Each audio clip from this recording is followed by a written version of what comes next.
My husband and I are 65 years old and married for 44 years. He has never had a great libido, and he has a long history of turning me down when I initiated sex. Let's back out of sex for a second. Let's back out of sex, okay? Mm-hmm. When's the last time you guys laughed so hard together you thought you were going to pee your pants?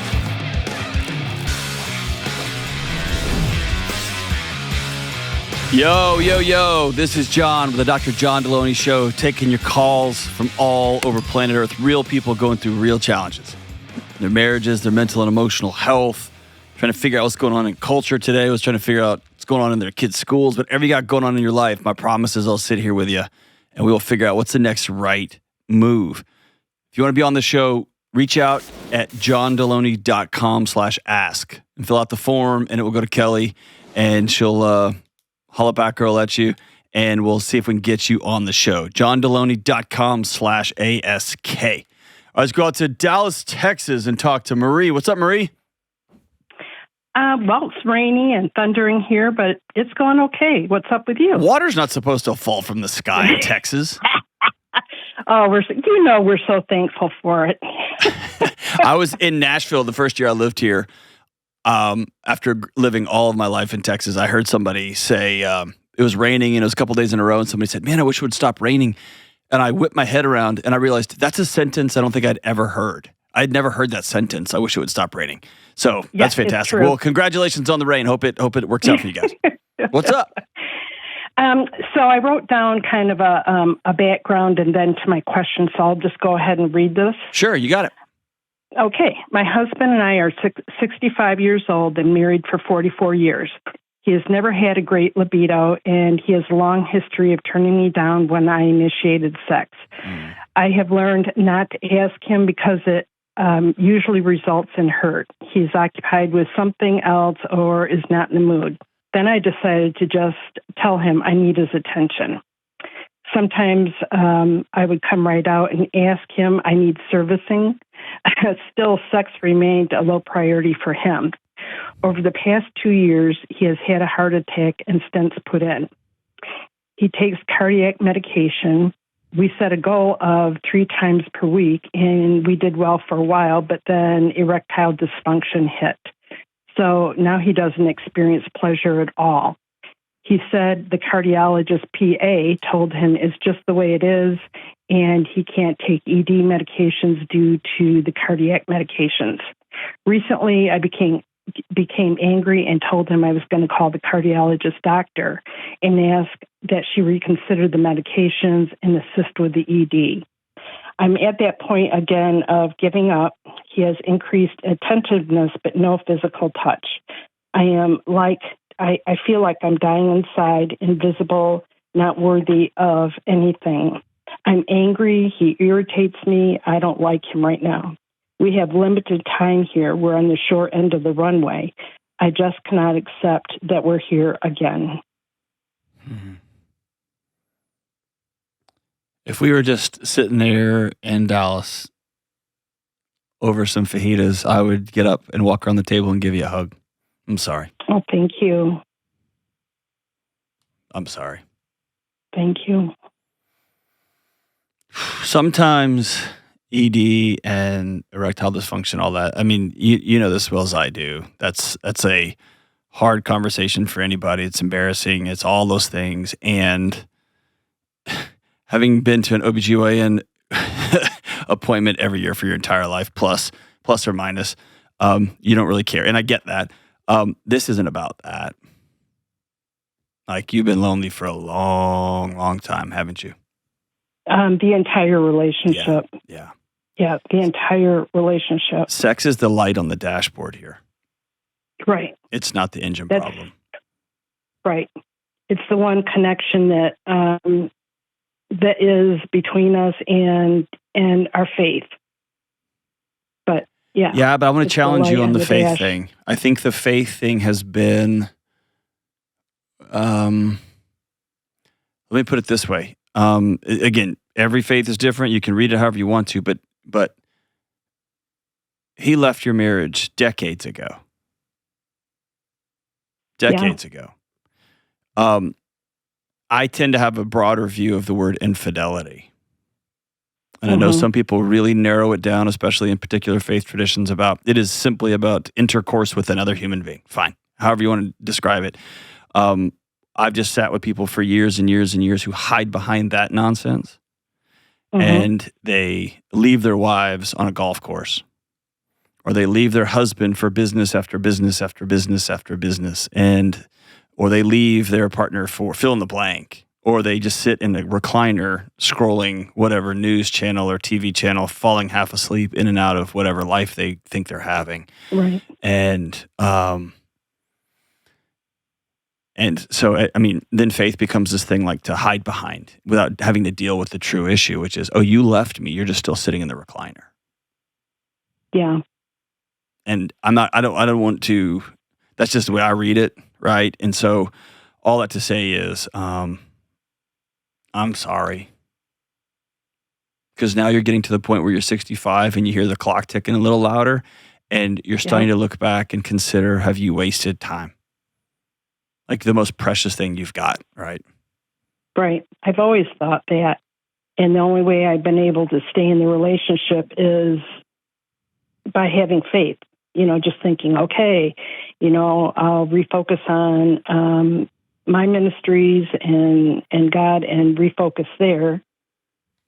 It gets me through, but it's not fulfilling as a human being on that side.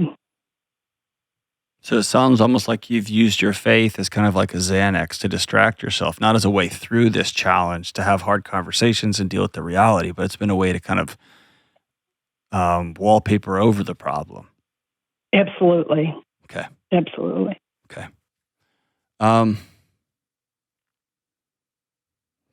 So what are you going to do? You sound pretty resolved. Well, I mean, I'm definitely not going to leave. Like I said, I'm 65. I'm on the end of the runway. So is he. So I go back to, okay, well, I just can't accept this. Maybe I will, with him on the line, call the cardiologist and say, fix this. Let's back out of sex for a second. Let's back out of sex, okay? Mm-hmm. How does he handle y'all's money?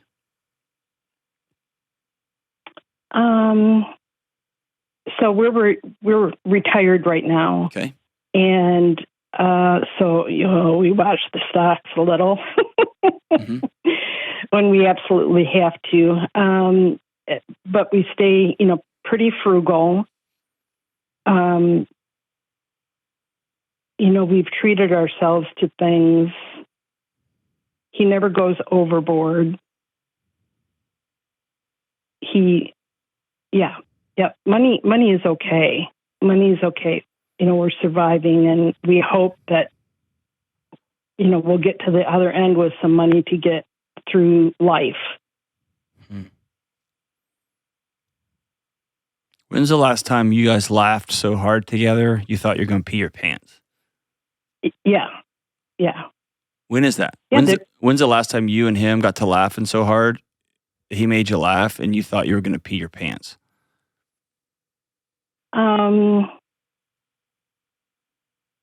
He said something last week. I don't even remember what it was, and I responded, and yeah, we just, I started laughing. Usually when I laugh, or if I think something is funny, he doesn't, but that time we both did, and yeah, I just thought I was going to, well, I might have leaked a little.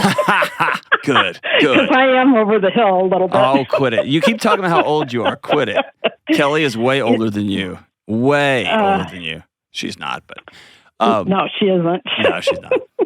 Here's the reality, okay? And I want you to be careful of a couple of things. The first thing is, I don't want you to back yourself into a corner and then brick yourself into that corner. Because I hear two competing like stakes in the ground. I will not live like this, period. And I will not leave this marriage, period. Right. And now you've given yourself an either or that can't ever solve itself. And that leaves you burned out, exhausted, and tired because you're like trying to do a seesaw by yourself. You're going to make yourself bonkers. Absolutely. Absolutely. I just feel empty. I feel like I'm dissolving. That's right. Some kind of a human touch. Yeah. Some kind of an affirmation, attention. I never got that when I was growing up, and now it's replicated in my entire. Of course, I picked what the problem was when I got married, right? Yeah. And but you have to. But let's don't go all the way back there. Let's look at what we have right in front of us. You've spent 40 years with somebody. Is that right?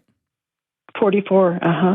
And you have said, I have a deep pain of just wanting someone to touch me and make me feel safe and to make me feel desired. And he has looked at you and said, I'm not doing that. No. Period. End of story. And I can't think of a more heartbreaking reality to find myself in at the age of 65 years old. Because it's not like you said, hey, I want you to quit being a policeman where you feel called and go be in business so that we can make more money so I can get me a lake house. Right? Or, I can't believe you've never bought me a new Tahoe.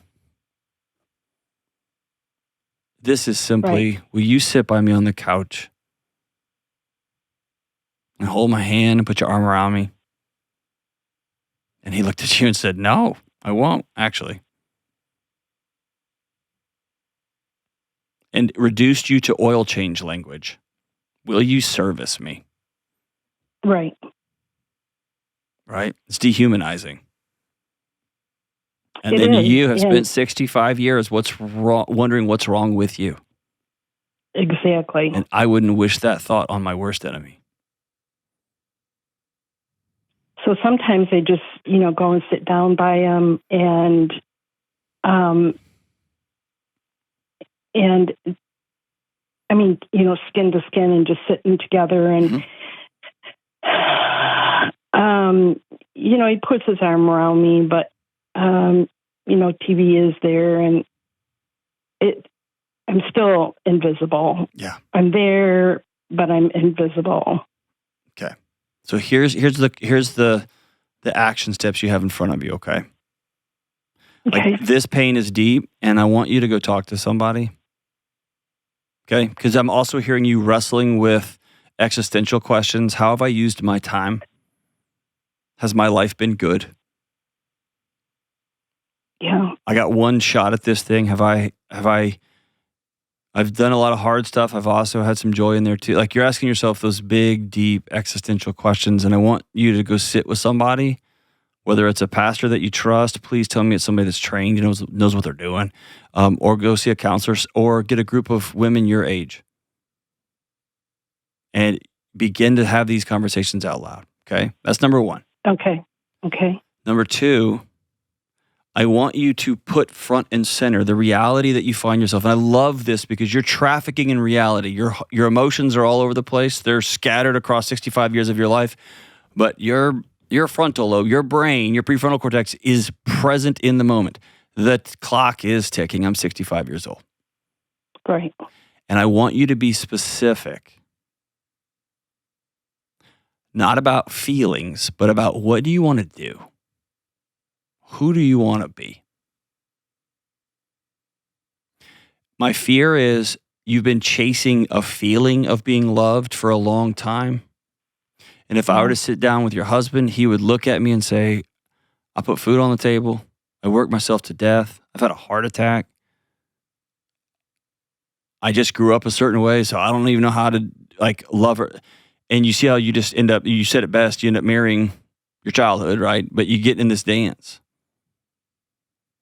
And I want you to be very specific about some things you want to do. I love how clear we will have sex 3 times a week on the calendar. Hey, that's the way it's got to go sometimes. Awesome. Good on you. There is millions of 25-year-old married couples that are like 3 times a week. Oh my gosh, how do we play video games? And you're like, I'm getting mine 3 times a week, right? Good for you. Right. But here's the thing. I want you to put on paper. No, you know what? Back out of that. Write your 90-year-old self a letter and say, at 65, we started doing things. I'm so glad I did. Here's what we did. Because I want you to also traffic in the reality that for 44 years, he's looked at you and said, I don't care how you want to be loved. I'm not going to do that. And I don't see that changing. And I also see you saying, underneath it all, I'm comfortable here. I love him. I'm safe. It's part of my faith tradition. All those things are well and good. And this is my life.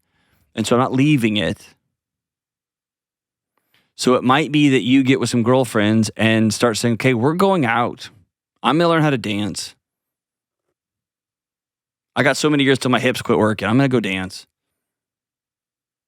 I'm going to start getting a pedicure once a month, and I'm going to work a little side job so I can pay for it. I'm going to go start going to a concert once a month. You get what I'm saying? I'm going to start going to the middle school theater productions that are terrible but still great at the same time, and I'm going to volunteer. I'm going to start living my life, and I'm going to stop coming home to the same couch that I've been coming home to for 44 years, hoping that something will be different there. Right. Here's the reality. You're not going to feel like doing a lot of this stuff. Yeah. It's going to be a commitment to yourself that I'm going to keep the promises to myself. I will go once a week to have coffee with my girlfriends, and we're going to be ridiculous. And in fact, I'm going to send you a whole bunch of questions for humans decks, okay, that you can start with your girlfriends. Oh, I would love that. Thank you. I'm going to send you the friends ones. I'm going to send you the couples ones so y'all can get the spicy ones and even the intimacy ones. Y'all can bring them home to your husbands and just be all gross. Oh, yeah. So I ordered the intimacy one. Okay. I'm looking for it in the mail now. Okay, cool. Well, I'll send you some other ones for free. But I want you to go begin to have friendships. Because here's the deal. You are worth being loved. You are worth laughing with. You're worth holding hands with. You're worth hugging. It just happens that the people in your life for the first 65 years have said, we're not going to do that. Yeah. And if you want to take your faith and walk through these challenges, not use your faith as a shield from dealing with stuff, I would recommend doing that. It'll be painful, and it'll be scary, and it'll be very, very hard. Yeah. But right now, your life is painful and scary and hard, isn't it? Oh, my goodness. Yeah. So it's a matter of choosing your heart. I can't believe I'm here. Yeah. Yeah. Cool? Very cool. Thank you so much. I appreciate your input. Marie, you call me anytime. And if he wants to call me too, great. Yes, I think y'all should call the doctor. I think y'all should circle back in there. But I think the issues here are much deeper than sex and ED. I think it is a lifetime of people not being willing to love you as you are asking, will y'all love me in this way?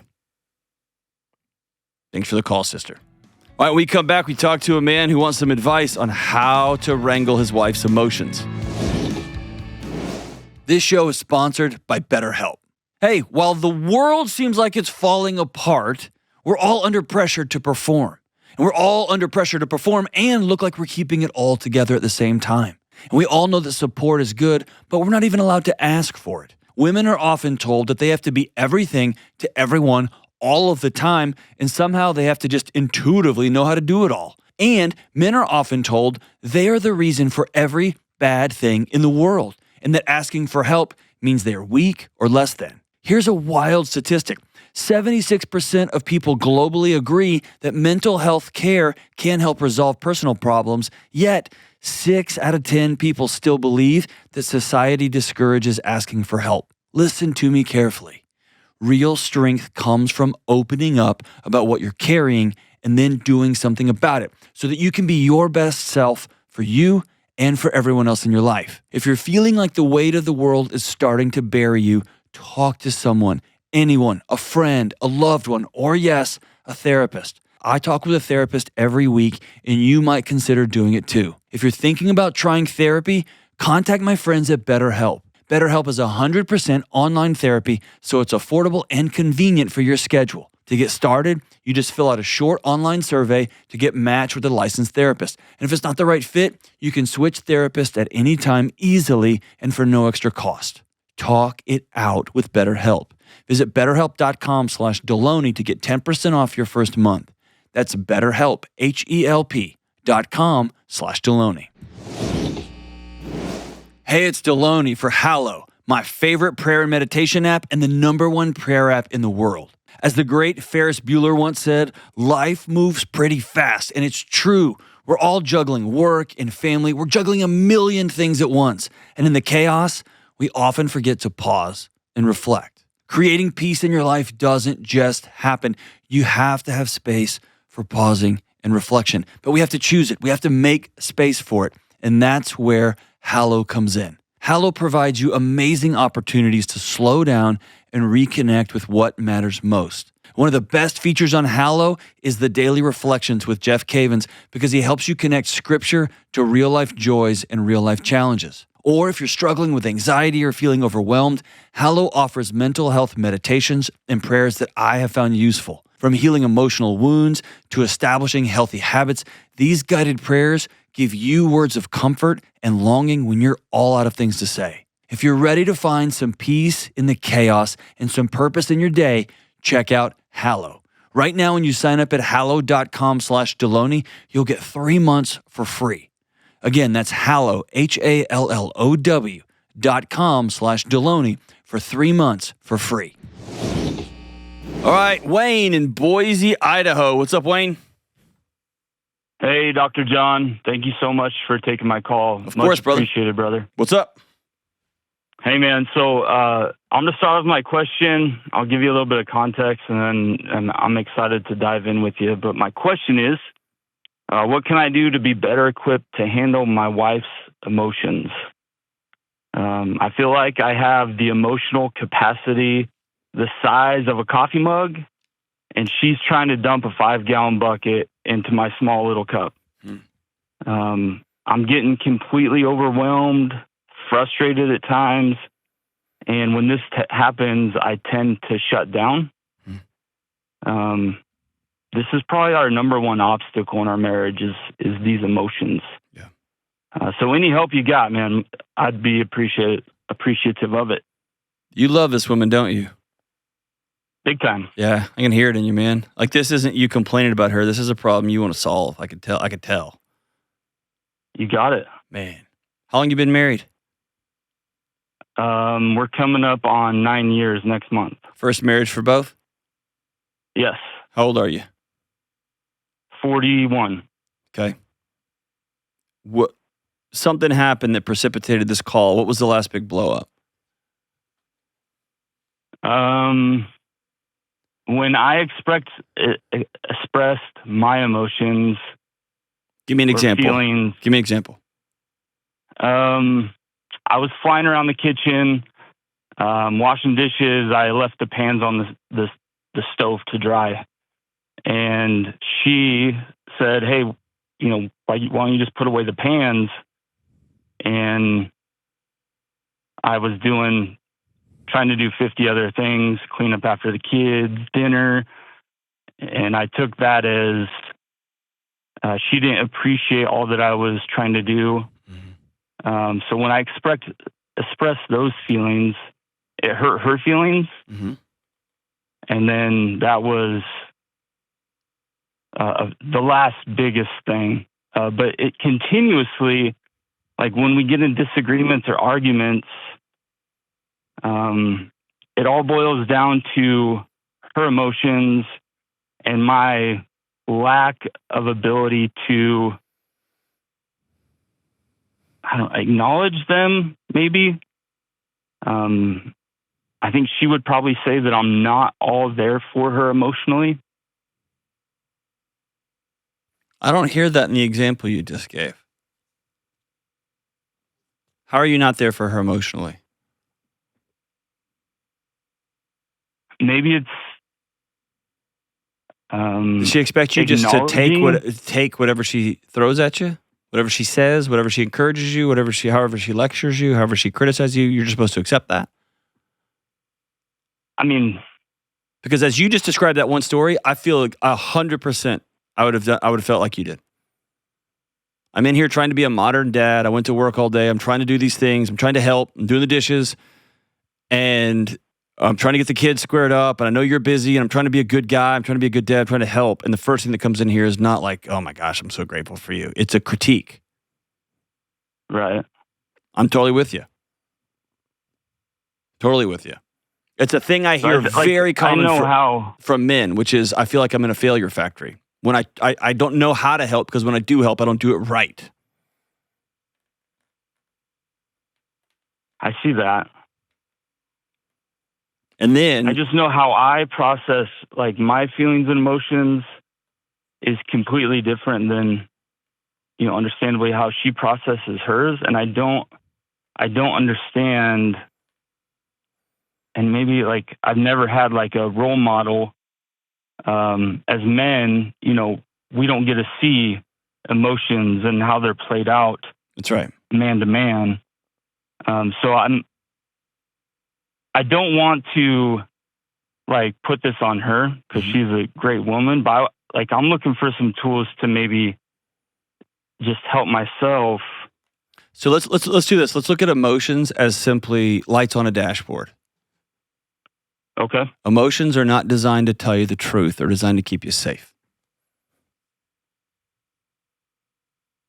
So when somebody says, quit yelling at me, and you're like, I'm not yelling. Somebody's body literally may have felt attacked. And when your body is attacked, your eyes narrow, your hearing gets acute, right? You are ready for danger. And things can sound really loud when someone else is just like trying to talk over the kid that's babbling in the background. So emotions, trying to traffic in emotions together is really a fool's errand. It's a tough thing to do. Okay. Getting underneath that and saying, how can I love you right now? Is the only way I've seen couples be successful.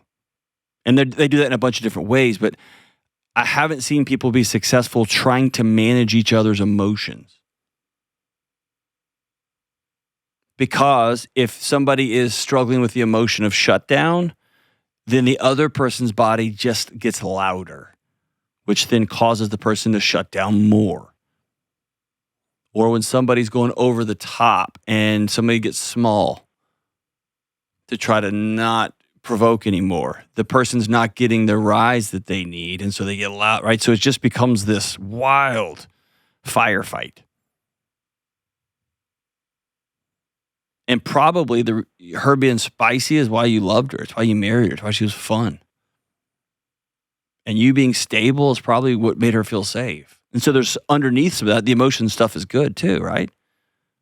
Right. The deeper question is, hey, how can I love you today? Here's how you can love me. When I'm doing the dishes and you see me doing them wrong, it's like, let me finish them. And then when I'm all done and we're chilling, say, hey, here's a way you could really help out. If you can put this dish over here, do it like this. Or coming in and criticizing me all the time. Because here's what that can be. I would feel it the same way you felt it, which is I do it the right way and you're doing it the wrong way. Instead of thank God somebody's doing it, period. We have a bunch of kids here and we're both tired. But those things are solved way upstream with, hey, how can I love you today? I'm going to need some help with the dishes tonight. Can you take dinner tonight? Hey, I'm texting you at 4 o'clock. I'm already out of gas. Can you do one of the bedtimes tonight? Okay, I like that. Does that make sense? It does. Now, let me ask you another question. Sometimes people in relationships, when one person gets more emotional and more emotional and more emotional, they're trying to get a sense of aliveness out of their partner. Are you in this marriage? I am. No. I'm not asking you. I'm saying like there's a. I want you to fight back. I want to feel passion. I want to feel aliveness. Do you get what I'm saying? And so some of it is a commitment. Go ahead. Go ahead. I was going to say some of the how can I love you today is a commitment to, hey, when you yell, I'll shut down. And I'm going to commit that when I start shutting down, I'm going to stay in the game. Because I know that you're not going to hit me. I know I love you, et cetera. And vice versa. When I start shutting down, I find myself getting rattled, like trying to get your attention. I'm not going to yell, but also please stay in the game and don't shut down on me. Gotcha. So when I tend to shut down, she's essentially waiting for me to come back, but I'm like, one, my frustration with her because I don't understand her emotions, and two, I'm kind of busy beating myself up because I don't understand. And I know that I have trouble stepping out of that silence to go reinitiate the conversation. Where did you learn that silence is the best way to handle a challenge? Did you get hit as a kid? No. Was your house loud as a kid? Or did you have a parent who drank? No. Where'd you learn that? It was yelling. Okay. I never, after the yelling part, I never really saw a resolution. There it is. So maybe your nervous system learned at a very young age. When the yelling starts, we disappear because there's no solving anything here. And the next step is fist flying. I'm not being a part of this. How do I get out of that, John? You have to wade right through it. And you have to tell her this is hard and scary because you've probably heard me say 1,000 times on the show, the things that kept you safe as a kid will destroy your adult relationships. You're married to someone who wants that engagement from you, wants to know you're as passionate into this thing as you are. But if you just let the 9-year-old inside of you take over and hide and get out of this deal, she feels like she just lost her husband. And she's not handling it right either. She just dials up the intensity instead of gently coming in there and getting you back, right? Reaching across through that electric fence and grabbing your hand. But that's when people talk about doing the hard work. This is that work. This is you saying out loud, I'm feeling myself disappearing again. I'm feeling myself withdrawing. Taking a deep breath. And I have it in my toolkit. I'm going to reach over and grab her hand. And we've already talked about this when we were having breakfast together. When I grab her hand, she knows to stop talking because I'm trying to come back. I'm practicing coming back. And what you'll do over time is you'll teach your body that it's okay when things get volatile a little bit because you're both on the same team and no one's going to hit each other or set each other on fire or anything. That's good. And good. She has to be an adult too and say, I feel myself just wanting to scream and yell and see if there's any aliveness in my husband at all. I want to go get it. And she has to know the louder I get, the more his body shuts off. And so if I see him working really hard and everybody's going to be safe, I see him trying, everybody's going to be safe, I'm just going to say nothing. I'm going to bite my lip, bite my tongue. And then next time we get together, I'm going to say, hey, will you help me with this? And you have to promise if she says, hey, here's a better way to do the dishwasher, that you won't go into a shame spiral. I'm a loser. I'm such a terrible husband. I'm the worst ever. I can't believe she got stuck with me. You won't do that kind of stuff. Or if she comes in kind of hot and says, why'd you put those pans on there? That you can say, I'm just drying them off. And that you don't immediately go down because I'm a loser and I don't know how to participate in my own house. You see what I'm saying? Yeah. Some of that is you exhaling and choosing mindfulness. And all mindfulness is trying to extend the gap between what just happened and what you do next. It's just being aware of that next moment. It's the same thing people who struggle with addiction, who struggle with food, overeating. Like it's that I'm about to grab this thing, exhale real quick. Am I actually hungry? Do I actually need the cigarette? Do I actually need to text this person back I'm not married to? It's just stopping right before that action. And here's a funny thing that happened. A challenge. It's a big challenge, but this is the work to be done. Yeah. And I'm gonna be a jerk real quick. I'll be an ass here and say, if you don't do this work, you're gonna teach your kids the same cycle, and they're gonna do it too. Gotcha. And so the work is for you and for y'all, but it's also like this is change your family tree kind of stuff. And it's still going to feel a certain way. The challenge is the work is to go do the right thing anyway. Because over time, your body will learn, oh, my wife is safe. We love each other. We're in this thing together. All of this, though, brother, starts with, hey, for 30 days, when we wake up, I'm bring you a cup of coffee just like you like it. How can I love you today? And then come up with a couple of signals for, hey, I'm getting overwhelmed. All right, I'm back. I'm just drying these things out, man. I'll get to them. I can't believe you didn't try them. I'll get to them. That's fine. And I'm not a bad dad. I'm not a bad husband. I'm doing my best. I'm good. And dude, none of us, it's just like shooting free throws, except it's in our heads, and nobody taught us this. And I'm proud of you for even saying that out loud, for trying to do something you've never seen done before. It's impressive. I appreciate that. Okay. And hey, if she wants to call, I would love to talk to her as well, because I think there's this, it gets in a dance here. Man, if you guys want to reach back out and put in the heading, reach back out, man. And you've got our contact info if she wants to be on too, because I think there's a couple of things y'all can do together that I'll walk with you both through to stop this dance before it actually gets going. But man, can I just say one more time? The currency in the 21st century for men is emotional intelligence. How do I do this thing? How do I stay present and not explode? How do I stay present and not shut down?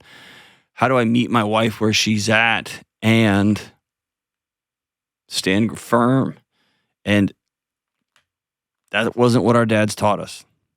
They had a different operating system. And so we are learning it on the fly. Brother, I am proud of you for standing in there and trying to learn something new. Absolutely incredible. Call me anytime, man. We come back, we talk to a young man who wonders why his parents forced him into youth sports.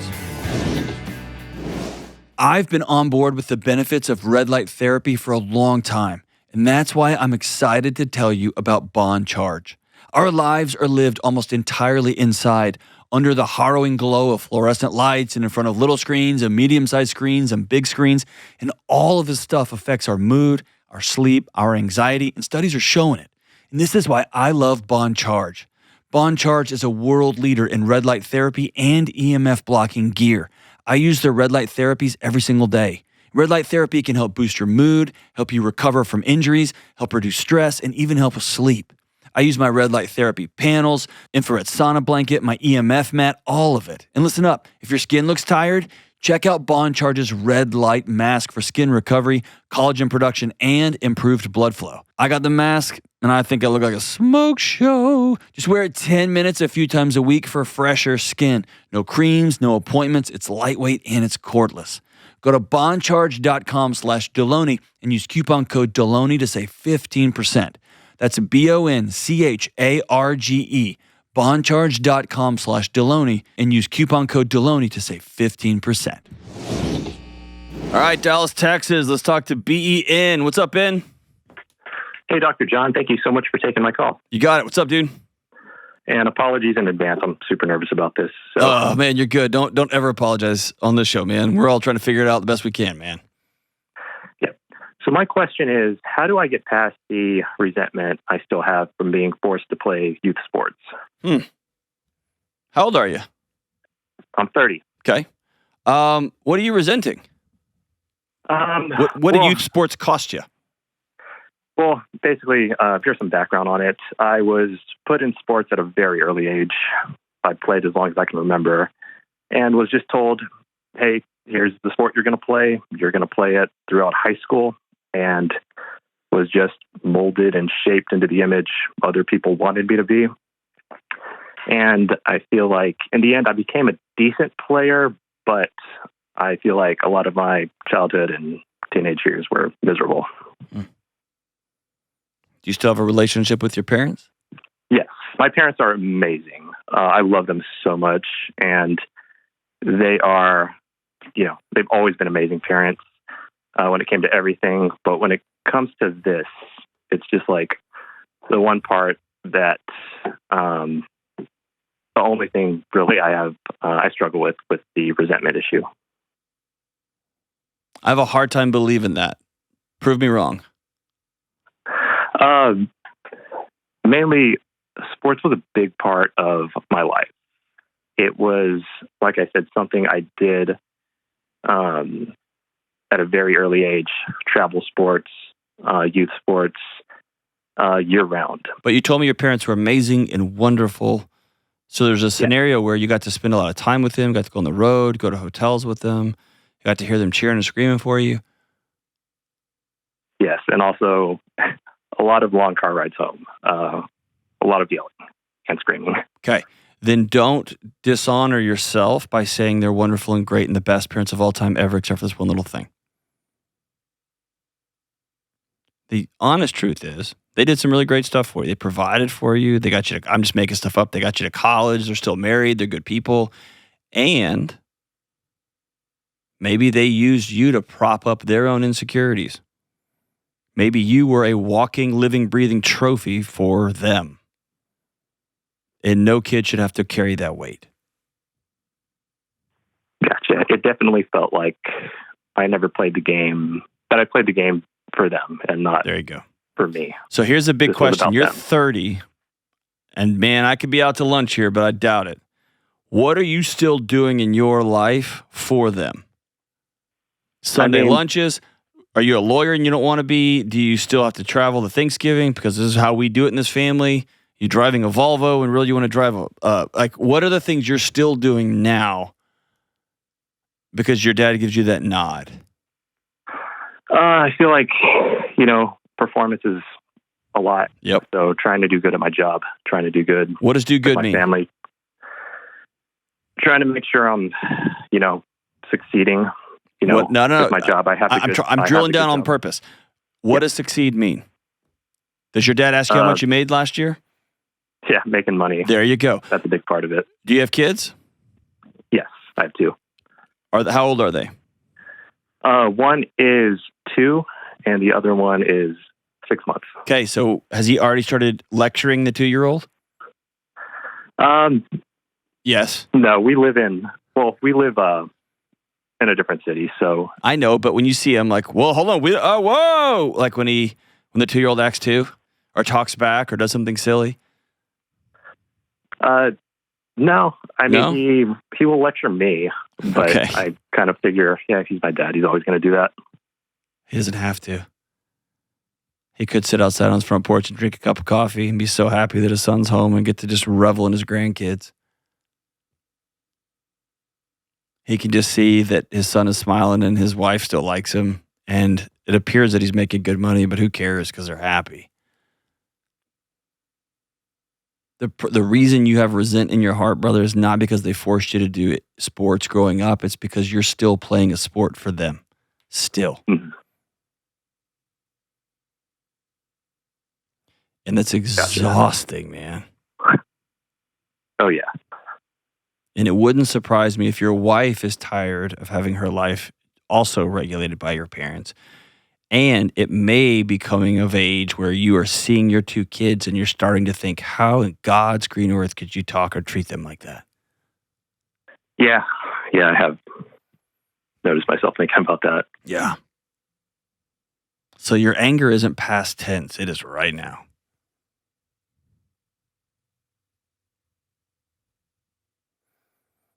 And can I just tell you this, whatever it's worth, brother? I don't want to be cheesy. You are worth more than the money you make. And you're worth more than the stupid sports you played.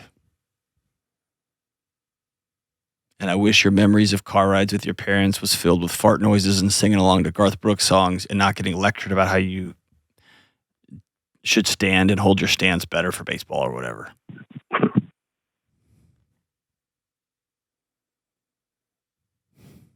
Thanks. That breaks my heart for you.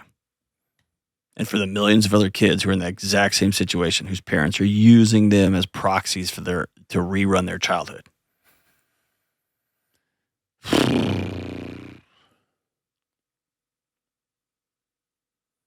So the only thing you got now ahead of you, brother, is whatever comes next. That other stuff's already happened.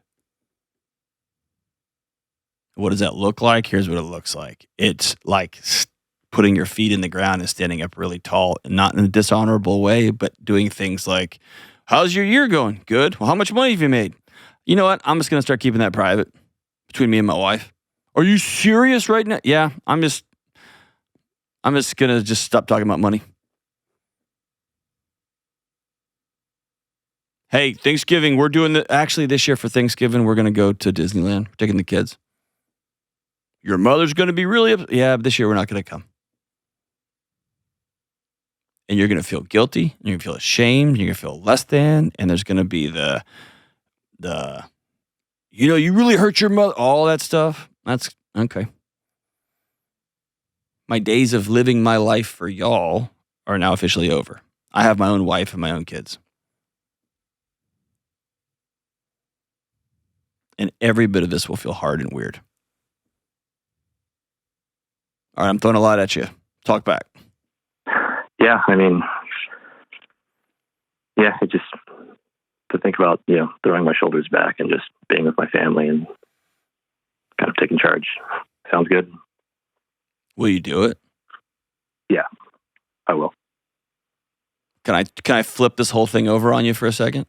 Yeah, go for it. Does your mom and dad know? Do they know about the resentment? Yeah.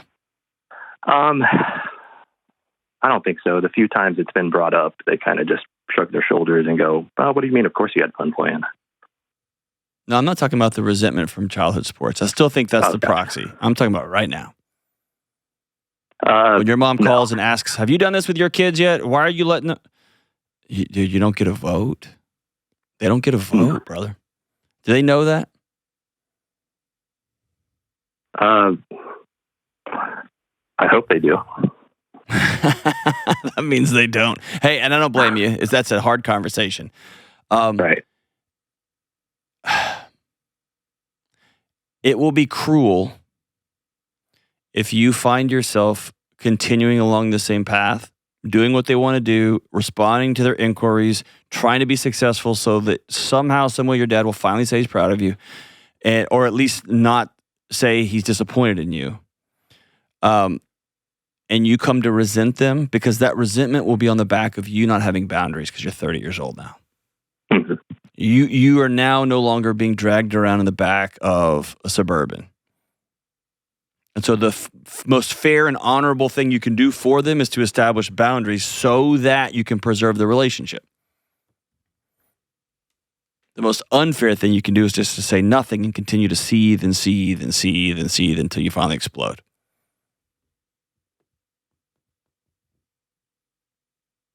Can I tell you how this works in my house? Yeah.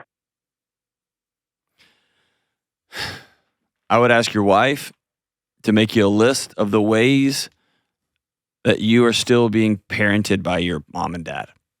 Because I promise you she knows. And say, I won't get mad. I'm just going to listen. I will not respond until tomorrow. But I'll have a piece of paper and a pen. What are all the ways you see me still being a high school kid when it comes to my relationship with my parents? And she's probably going to say, you text back with every second. You always have the phone. You always step out whenever your dad calls. You are always having to report stuff to your dad because you need to make sure he knows how much money you made on the sale or what.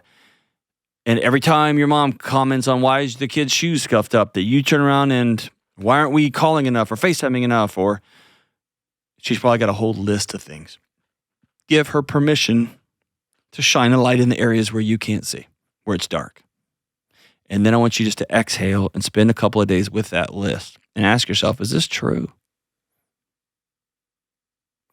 And then begin the hard, painful, awful, hellish walk that is right back through the middle of that. I don't need their approval anymore.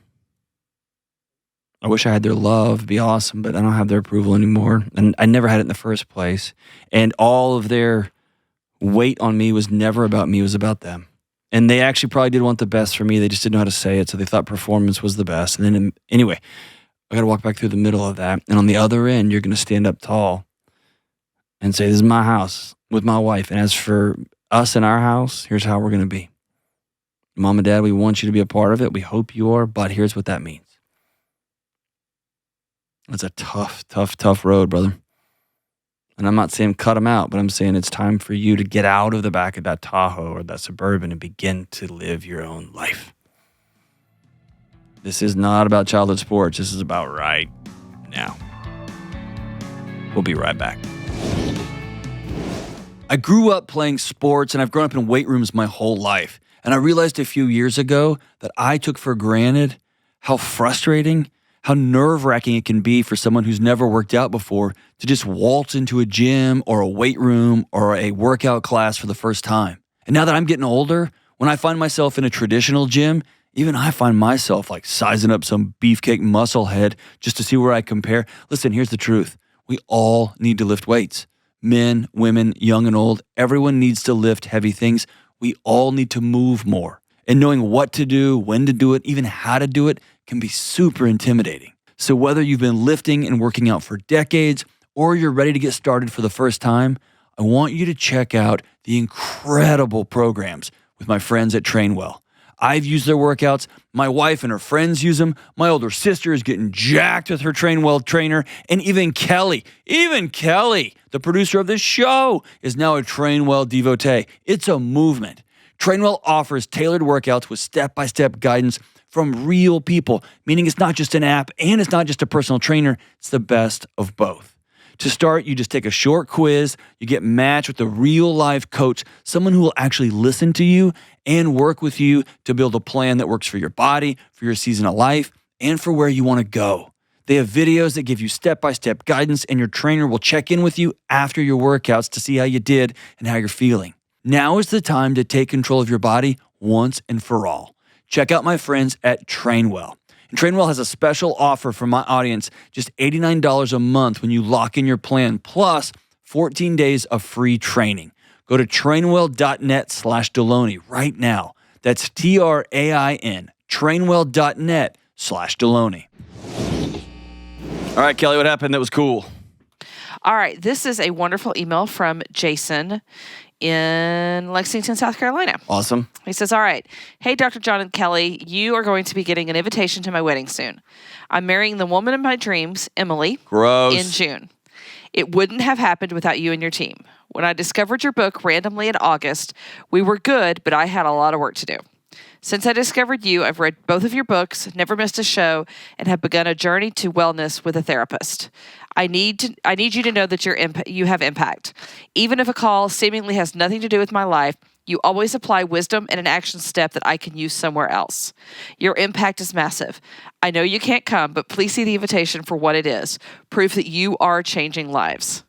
One struggling person at a time. And then I am going to read the last sentence of this. Oh, here we go. And everyone in here can Kelly see that this is actually in these here. Things. Kelly, thank you. It is so clear that you are the glue that holds this amazing team together. Boo. Ben is, and Andrew, and Kelly, K2. Amen. And Mia. I just read what the fans send in. Okay. All right. Hey, dude, that's the nicest email I've got in a while. We've got some mean ones. That's a nice one. Where are they getting married? He didn't say, but they are from Lexington, South Carolina. So, road trip. We should all go. That would be a great wedding bomb. So if we roll in there, dude.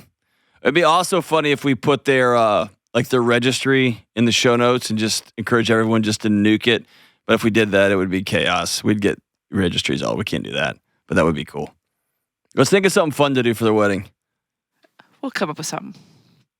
Maybe.